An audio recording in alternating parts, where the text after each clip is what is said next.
अरे रोवेली सुंदरा हो बेटी, नैना ढरे हो लोरावा। अरे रोवेली कवन हो बेटी, पापा जी के हो आंगना। अरे ससुर नाले अइले हो पापा, मांगे जोगा हो टिकावा।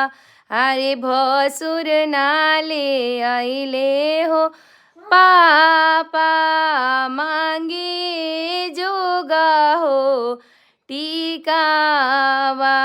अरे रोवेली कवन हो बेटी, नैना ढरे हो लोरावा।